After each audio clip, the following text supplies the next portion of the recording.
What's up, guys? Welcome back to Newswave. The studio acquisition rumors and speculation continues on, with the latest coming from Sony updating their website, now having everyone talking about Kojima. We'll go over that one here today. Also, we are going to be talking about this strange situation surrounding The Legend of Zelda Breath of the Wild 2, and if that latest trailer looked too good for the current Switch. And we'll also be talking about Cyberpunk 2077. It's back in the news after CD Projekt shared some of the latest sales figures, as well as their plans for 2022. Guys, if you enjoy these videos, make sure you hit that like button, helps out a ton. And if you're new here to the Spawnwave channel, make sure you subscribe down below and ring that notification bell so you can keep up to date with all the uploads here on the channel. And we're gonna start today with a bit of a reminder for Nintendo Switch Online service, as Mario Golf should be live as you're seeing this video. It's at least slated to go live on the 15th. And the reason I'm reminding people of this is two reasons. One, I'm curious how this is going to work out online, since it's very reaction based. You have to stop this bar on like two different points, one for power and one for aiming. And two, I'm curious how people will receive this Mario Golf, and then obviously what they think of it compared to Super Rush, which I think Super Rush was a fine Mario Golf game, but it did have its issues. The mechanics are probably a bit better for people now in terms of like it being more modernized, obviously the visuals, but still something about that original Mario Golf on the Nintendo 64 is a classic. The overall multiplayer was a ton of fun. Whenever we'd rent an actual Nintendo 64 system, which you could back then from the rental store, we'd always come back with at least a Mario Golf and a couple of controllers, maybe like Mario Kart and a Mario Party, but Mario Golf always seemed to be the go-to. So make sure you check this one out. Like I said, it should be live today. It's an absolute classic. Also, there's been a lot of talk around PlayStation 3 emulation, mostly because PlayStation Plus Premium was revealed for $120 a year, and you still have to stream PlayStation 3 games. There's talks that Sony's working on an emulation solution, but then we look over on PC and we're seeing some very impressive things being done with RPCS3. Like, for example, this video that was released showcasing Mac OS support, and they're leveraging that M1 chip from Apple, which is a very impressive chip on its own. It's great in terms of power draw, but it's also pretty powerful when it comes to doing things like playing some games and obviously doing things like video editing and all that. But we see the emulator running pretty well with different PS3 games like Skate or God of War. Obviously, if you have the more expensive, more capable M1, like the M1 Max, it's going to do better. And these chips in things like MacBook Pros are pretty expensive, but just seeing the strides that they're able to make with RPCS3 does make me very hopeful for Sony when it comes to playing these PS3 games natively on a PS5 someday. Like I said, there are rumors going around that they are working on that. Here's hoping it does end up being a reality at some point. Oh, and we did get a new update for Ghost of Tsushima, but a lot of the talk that came from this wasn't about any of the bug fixes or improvements that they made in the patch. It's actually about the final paragraph, where it looks like Sucker Punch is all done with basically working on Ghost of Tsushima, and they're moving on to their next project. Take a look at this here, where they say, "We want to say a huge thank you to the entire community for the incredible amount of support and feedback we've gotten since launch. When Legends launched in October 2020, we never expected to have such an active community more than a year and a half later, and we could not be more thankful to everyone who has been with us on this journey." So now it looks like Sucker Punch is moving on, and they said that if there were any game-breaking bugs or anything that was very serious, they would at least come back and patch that. But when it comes to content or any other improvements, they're basically done and looking towards maybe their next big title, like new Infamous. Be kind of cool. Brand new IP, maybe a sequel to Ghost of Tsushima. Apparently they're going to do it. There's going to be like a whole TV series or streaming series set up for that as well, a movie. A lot of possibilities here for Ghost of Tsushima, but I think I would like to see Sucker Punch, instead of moving on to a sequel for it, go back to Infamous and put one out there, because it's been a little while since we've had one. The originals are stuck on the PlayStation 3 streaming through PlayStation Now, so let's get a new Infamous game on the PS5 and see what they can do with this new hardware. And guys, with some of the quick news out of the way, let's get into the bigger stuff. Let's start right away with Sony and Kojima Productions, and why it looks like a lot of people are thinking that this is something that's going to happen. Sony acquiring Kojima's independent studio. Well, a lot of this comes from the website, which you can see, the banner that was updated. They removed things like Concrete Genie, but they added a few things, and the biggest one being Death Stranding, or at least we can see Sam Bridges there next to some large intellectual properties, first-party IPs from Sony. This includes Horizon. We see Days Gone, which is interesting considering we heard about some of the background with the future of that intellectual property. But like we see Returnal, Last of Us, God of War, Ghost of Tsushima, even MLB The Show. But then Death Stranding. Okay, well, why would Sony be adding that unless they have plans to acquire Kojima's independent studios, Kojima Productions? And it goes a little further when you start to look at Kojima's tweets, which seem to show them moving out of the studio. The one that had that like long hallway that was kind of ominous there, right? Well, we see images of him kind of standing there with all the cables and power strips all bundled up from the different desks. And yeah, it looks like they're leaving after 5 years where they spent time creating Death Stranding. And there are a lot of variables at play here. For example, we know they used Decima to create Death Stranding, and there were a lot of talks that actually Kojima and his studio worked with Guerrilla Games to improve Decima engine. Things like character models and the environments was very important to Death Stranding, so you didn't trip over a little rock and ruin everything. But the fact that they were able to work alongside of a studio at PlayStation already, which is something we hear about, like the cohesive nature between these different studios within PlayStation in order to get some of these tasks and different games out the door. I mean, it seems like Kojima Productions is already kind of fitting in. And then you go a little further, even outside of games, Kojima has mentioned that he would like to do things in film or TV, and I mean, Sony in general, as a large company, would be able to make that happen. But then you factor in the whole thing that Kojima went through with Konami. And the reason he set out to make his independent studio was to be able to do what he wants. If he became part of PlayStation Studios, would they have to reel him in a bit if he had an idea like Death Stranding again? Something he had to consider. And then there's something else that's kind of in the mix, and if we're already diving into the rumor mill, we'll take a look at this. VGC saying Hideo Kojima's Xbox project was still on a couple of weeks ago. This from Jeff Grubb over on his show Grub Snacks, where he says, as of a couple of weeks ago, the Xbox and Kojima deal was still on. Does this mean that PlayStation couldn't have acquired Kojima Productions? Not necessarily. This is based on the information I had last year. This is more recent than that. This is still on. That being this report that was going around that Kojima was signing a deal with Microsoft after Google Stadia. Apparently that deal fell through. Really, Kojima wanted to work with like cloud computing and the power of the cloud to come up with, I'm sure, some sort of Kojima idea that none of us can even fathom right now. But if that project is still on and the paperwork's all signed, would Sony come in and still buy Kojima Productions? Would this turn into a situation like we saw Microsoft go through with Ghostwire Tokyo and Deathloop, where they still fulfilled those contractual agreements for timed exclusives on a PlayStation? The whole situation is very interesting, but at the end of the day, we are pulling a lot from a banner on a website being updated with a game that's technically, in terms of consoles, only available on a PlayStation. So it's possible that Sony looked at it and said, hey, it's a console exclusive, it's an intellectual property that we had advertised and held up there for the PS5. Let's just go ahead and drop it all the way on the end, by the way, next to like MLB The Show, just so people know, yes, that's a PlayStation game, even though it is on PC, published by 505. But something to keep an eye on here with PlayStation and Kojima. Would it surprise me? No. I mean, a lot of people look at Kojima and kind of put him alongside of PlayStation as it is. So we'll see if this ends up being a deal and an acquisition that gets announced in the coming weeks. Next up, let's talk about CD Projekt Red and Cyberpunk 2077. They released some financial information yesterday, as well as plans for the coming year, which we'll start with the sales for Cyberpunk 2077. If we go back to like a month after it launched, you remember they had put out like this screenshot they photoshopped showcasing, I think it was 13.7 million copies had sold, which people were looking at them saying, hey, the game's busted up. Why are you bragging about your sales? But we have an updated number now, which we can see. This posted up over on the CD Projekt website, where they say, we believe in the long-term potential of our newest release. Thus, one of our priorities for 2021 was to improve Cyberpunk 2077 gameplay.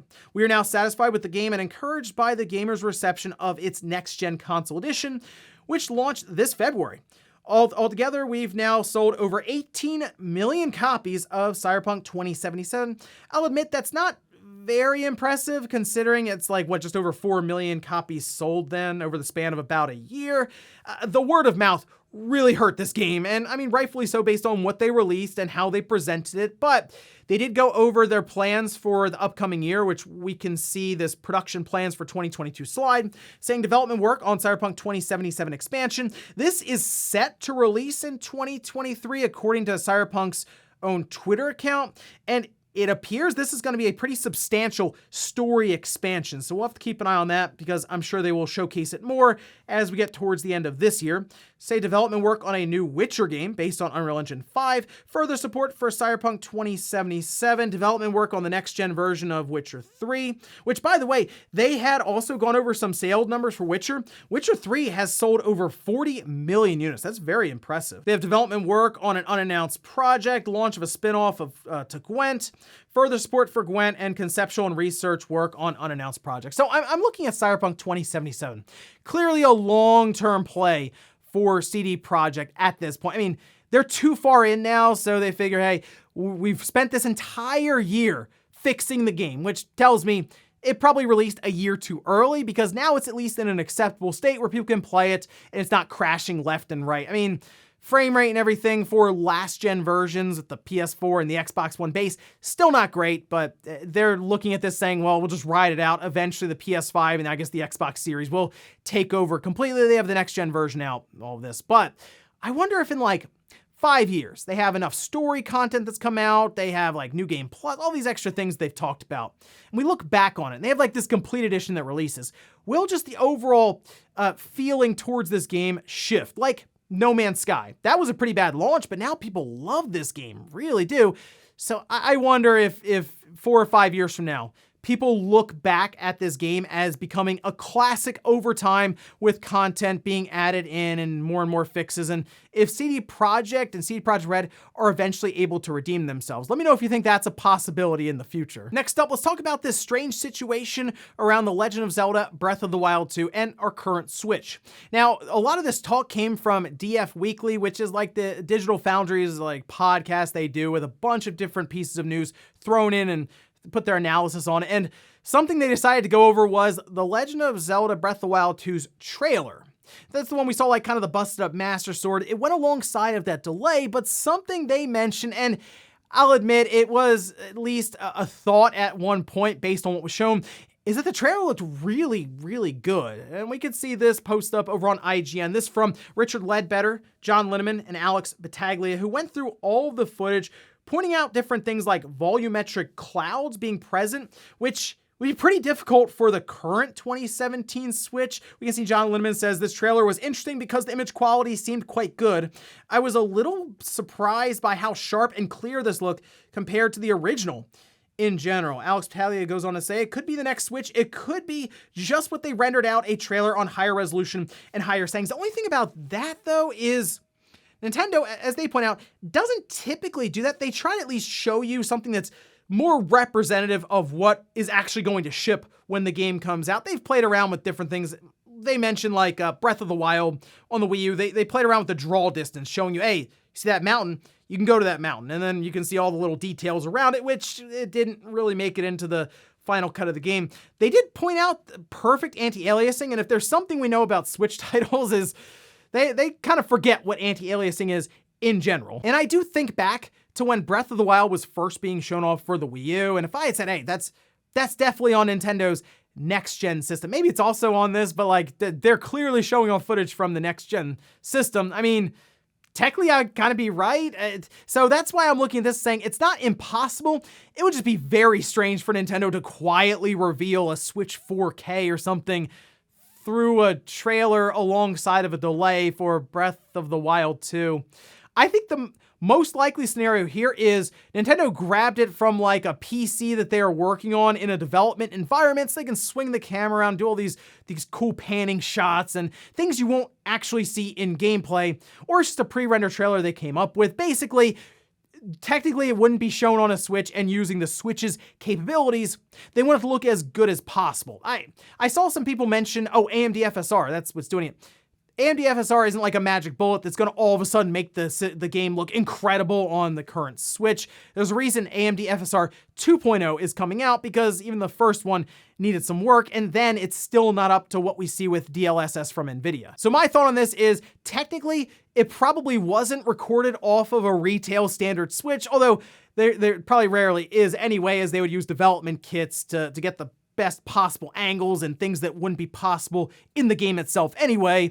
But I don't think this would be Nintendo showcasing the Switch 4K or a Switch Pro or a next-gen Switch. But I will tell you one thing, now that we've seen this trailer, whenever the game comes out, or they show it again, we'll say towards the end of this year into the 2023, these comparisons are going to come up, and people are going to wonder if it's been downgraded, if it's been moved around, or, hey, who knows, maybe Nintendo really did show us the next-gen Switch or the Switch 4K. I guess we'll be revisiting this trailer in the future when we find out more. And in our last bit of news, let's talk about Scarlet Nexus and Game Pass. Now, this game seemed to struggle out of the gate, wasn't really on any sales charts, and that was kind of it, but it did go into Xbox and PC Game Pass months later. Well, now it looks like we can see some of the result of going into that subscription service. This over on the Scarlet Nexus Twitter account, saying celebration mode on. Scarlet Nexus has reached 2 million players worldwide, including loyal fans on Xbox and PC Game Pass. Thank you very much for supporting the OSF. Now, the thing with this is they didn't launch into Game Pass. They launched, got their initial sales, and then went into Game Pass. And I mean, for third parties, that might be the strategy. You come out with the game, you get as much as you can in really the big sales spike, which tends to happen right at release, and then it kind of dwindles off. You have like this tail, right, of sales. Well, they got a check from Microsoft then after the fact, and it seems to have helped them when it comes to player count. And for Scarlet Nexus, it's a bit of a different situation because they want a lot of awareness around this IP, because Bandai is looking to make this a bigger deal than just a game. They have like anime and merchandise and all these other things going alongside of this game. So in their mind, they're like, well, if we can get more and more people aware of this intellectual property, it'll help us just outside of this game.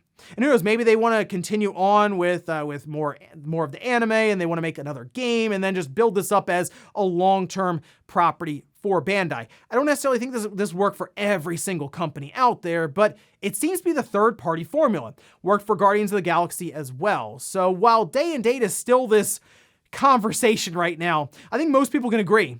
Get your initial sales, and then months, even a year later, try to get in the Game Pass and get a check on the back end from Microsoft, or who knows, maybe even Sony with PlayStation Plus. And before we go to the comment of the day, we're gonna take a look at the poll that I posted up yesterday, where I asked, do you think Sony is going to acquire Kojima Productions before the end of 2022? 62% said no, 38% said yes. And it'll be really funny is if this did end up happening, Sony buys Kojima Productions, part of the PlayStation family now, and then they broker a deal with Konami for the Silent Hill IP, and it's Sony that brings everything together for Silent Hills and PT to actually happen like all over again. That would be something, wouldn't it? I don't know if this is going to be a thing. I'm kind of like in the middle around Sony buying Kojima and if it will happen. But something we should keep an eye on is where Kojima Productions sets up shop next. That might give us at least some indication. As of now, the last we saw was them packing up their studio. So where exactly are they heading? And we'll finish up with the comment of the day, as you're seeing here. This is from Element saying, the only Nintendo 3D games I would love for them to remaster or remake are Kid Icarus Uprising and Wario World. Love the Wario World call out here, by the way. This is a action platformer from the GameCube that had Wario as like the main character. That would be a fun one to see brought up. We have like WarioWare, and I feel like that and like Wario's appearances in things like Mario Strikers or tennis or any of these sports titles, it's mostly how they know Wario.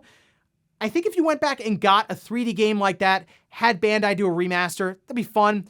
It'd probably be disappointing for a lot of people since we're talking about things like Kid Icarus Uprising or Star Fox, but I don't know, it'd be interesting to see how people would receive Wario now, especially in the Switch era when a lot of people have not played something like Wario World on the GameCube. And ladies and gentlemen, that's gonna do it here for Newswave. If you enjoyed this video, guys, hit that like button, really helps out. If not, hit the dislike. Leave comments down below about everything we talked about here today with Sony and Kojima Productions. Yes, it was just a banner update, but was this preparing for the big announcement that they've acquired Kojima Productions? And also, what about The Legend of Zelda Breath of the Wild 2? Specifically the trailer alongside of that delay, did it look too good for the current Switch, and was Nintendo really trying to show us that Switch 4K a little early? Thanks guys for watching. Have a great weekend. I'll see you back here Monday morning, 8 a.m. Eastern Time for Newswave.